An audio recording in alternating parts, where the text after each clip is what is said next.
was Christmas Day 2016 and I just opened my final present.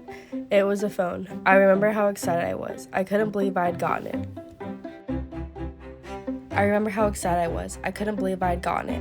jumping up, screaming, "Thank you, thank you, thank you," over and over again, hugging my parents as tight as I could because of how badly I wanted this. This was it. I was so excited. I was 13. Having the phone was the coolest thing I could have had. This was my first time being able to have Snapchat and post on Instagram. I thought I was living my coolest, best life. One day, I was on Snapchat and I got a friend request from someone I had gone to school with. Not thinking much of it, I added him back and went on with my day.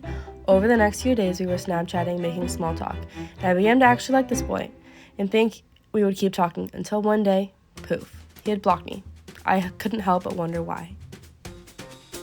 Unfortunately, the next day, when I walked into school, I found out. The second I walked into school, I felt like I was put on a stage with lights beaming on me from all the stares I was getting.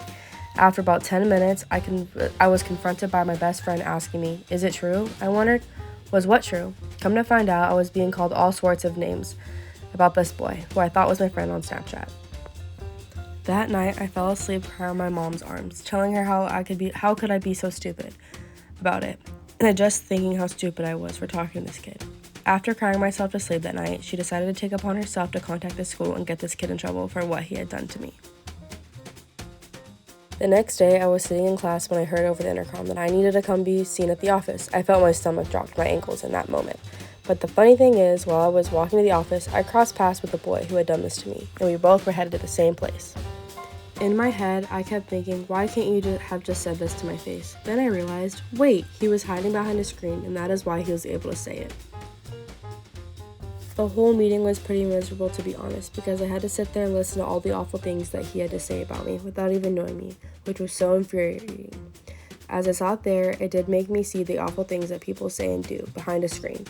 I knew he would have never done this if he wasn't able to hide it. This boy made me want to delete my entire existence because he wanted to make people laugh by making fun of me.